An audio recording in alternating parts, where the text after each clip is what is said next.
Hello guys, welcome to another video. दोस्तों, आज हम एक और इंटरेस्टिंग स्टोरी को ट्रांसलेट करने जा रहे हैं और हमेशा की तरह मैं इसे हिंदी में ट्रांसलेट करूंगा। तो आज की जो स्टोरी है वो काफ़ी इंटरेस्टिंग होने वाली है और इसको आखिर तक ज़रूर देखिएगा ताकि आप सही तरीके से समझ सकें। तो इस वीडियो को शुरू करते हैं। वीडियो का जो टाइटल है वो है द वाइज फार्मर। वाइज कहते हैं समझदार को या बुद्धिमान को, तो फार्मर कहते हैं किसान।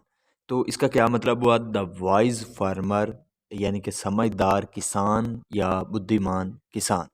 तो ये था हमारा टाइटल। इसको मज़ीद समझते हैं। One night a wise farmer was returning from a fair. तो यहाँ तक देखते हैं। वन नाइट, एक रात। A wise farmer, wise wise कहता है बुद्धिमान या समझदार को, तो समझदार जो किसान था वाज रिटर्निंग, तो वो वापस लौट रहा था। रिटर्न का मतलब होता है वापस लौटना। यहाँ पे जो है पास्ट कंटिन्यूस टेंस का यूज़ किया गया है। वाज के साथ वर्ब की फोर्थ फॉर्म का इस्तेमाल किया गया है। तो वो लौट रहा था होम यानी कि घर लौट रहा था। फ्रॉम अ फेयर, फेयर कहते हैं मेले को। तो इसका क्या मतलब हुआ? One night a wise farmer was returning home from a fair. एक रात एक समझदार किसान मेले से घर वापस लौट रहा था। He bought a buffalo from there. He bought, buy का मतलब होता है खरीदना। यहाँ पे सेकंड फॉर्म का यूज़ किया गया है बॉट, तो उसने खरीदा। अब बफेलो, बफेलो का मतलब होता है भैंस, तो उसने भैंस खरीदी फ्रॉम देयर, वहाँ से। वाइल, जैसे ही या जब। He was passing through, pass through का मतलब होता है में से गुजरना। यहाँ पे भी जो है पास्ट कंटिन्यूअस टेंस का इस्तेमाल किया गया है। ही वॉज पासिंग थ्रू, तो वो गुजर रहा था अ डेंस फॉरेस्ट। डेंस कहते हैं घने को, फॉरेस्ट जंगल को कहते हैं। तो जैसे ही वो यानी कि घने जंगल से गुजर रहा था, अ डोकेट केम इन फ्रंट ऑफ हिम। और डोकेट यानी कि डकेट कहते हैं डाकू को, तो एक डाकू केम सेकंड फॉर्म है। सिंपल पास्ट टेंस का यूज़ किया गया है, कम की सेकंड फॉर्म। तो केम आया, in front of, in front of का मतलब होता है सामने, तो सामने आया हिम उसके। तो इसका ये मतलब हुआ जब वो घने जंगल में से गुजर रहा था तो एक डाकू उसके सामने आया। He had a big stick in his hand.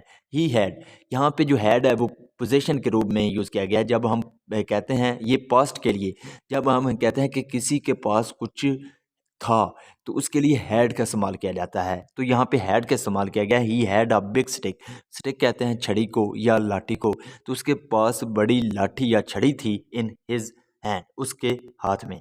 He said, उसने कहा। Give me all that you have. Give me, give का मतलब होता है देना, तो मुझे दे दो।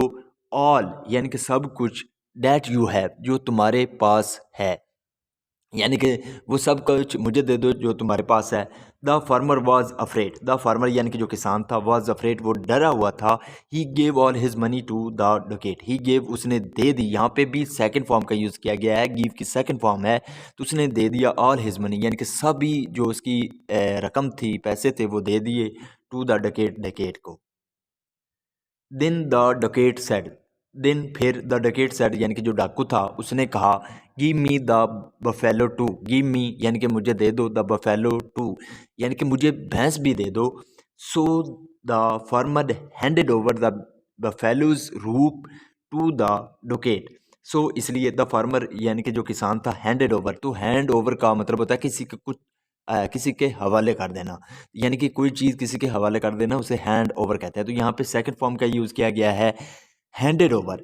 तो जो किसान था उसने हवाले कर दिया द बफेलोज रूप। यहाँ पे अपोस्ट्रोफी एस है जो कि का की के का मतलब देता है। तो जो भैंस की रस्सी थी, रूप कहते हैं रस्सी को, तो रस्सी को टू द डकेट, डकेट को। तो इसका क्या मतलब हुआ?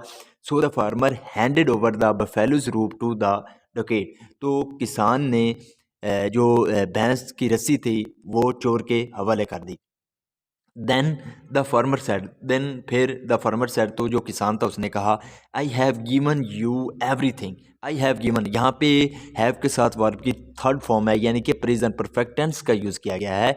तो आई हैव गिवन, तो मैंने तुम्हें दे दिया है, यू तुमको, एवरीथिंग सब कुछ, व्हाट जो आई हैड मेरे पास था। यहाँ पे जो हैड है वो पोजीशन के रूप में यूज़ किया गया है, जैसे कि हमने पहले डिस्कस किया है। आई have given you everything what I had, यानी कि मैंने तुम्हें वो सब कुछ दे दिया है जो मेरे पास था। Please give me your stick, please यानी कि मेहरबानी करके, गिव मी मुझे दे दो, योर स्टिक अपनी लाठी या छड़ी। तो कृपया करके या मेहरबानी करके अपनी लाठी या छड़ी मुझे दे दो। But why do you need it, but लेकिन why do you need it, तुम्हें इसकी ज़रूरत क्यों है। आस्क द डोकेट, तो डकेट यानी कि डाकू ने ऐसा पूछा।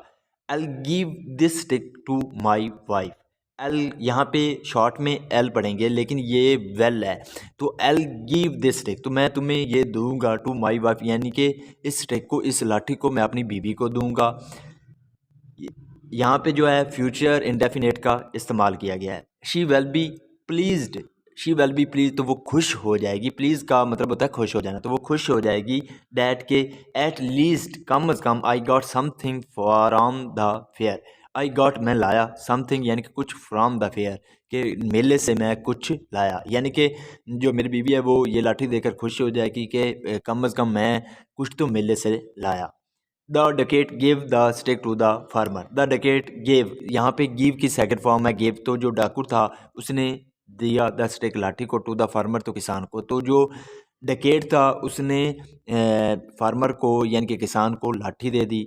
इन no time, in no time का मतलब होता है उसी समय, यानी कि उसी वक्त। The farmer started beating the Duckett, the farmer यानी कि जो किसान था, स्टार्टेड उसने शुरू कर दिया, बीटिंग मारना, द डकेट डाकू को, विद द स्टिक तो स्टिक के साथ।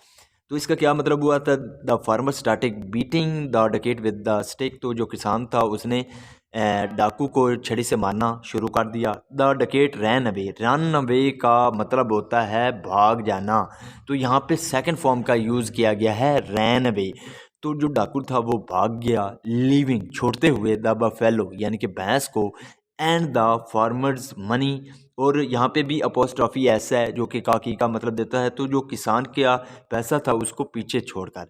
तो इसका क्या मतलब हुआ, the Duckett ran away living the buffalo and the farmers money behind, कि जो डाकू था वो भैंस को छोड़ते हुए और जो किसान था उसकी मनी यानी कि पैसे को पीछे छोड़ते हुए भाग गया। दिस इज इस तरह, दिस इज हाउ, इस तरह the wise farmer saved his belongings from the Duckett, तो जो वाइज यानी फार्मर था यानी कि समझदार किसान था, उसने सेव्ड यानी कि बचा लिया, हिज बिलोंगिंग्स, बिलोंगिंग का मतलब होता है सामान या चीज़ें, तो अपने सामान को बचा लिया फ्रॉम द डकेट, तो डाकू से। तो इसका क्या मतलब हुआ, इस this is how the wise farmer saved his belonging from the Duckett, इस तरह जो बुद्धिमान यानी कि समझदार जो किसान था उसने अपना सामान डाकू से बचा लिया। So this is the video guys, अगर आपको पसंद आई हो तो इस वीडियो को लाइक कर दें, चैनल को सब्सक्राइब कर दें, मेरे पढ़ाने का तरीका अच्छा लगा तो कमेंट में ज़रूर बताएं। Have a nice day, good bye.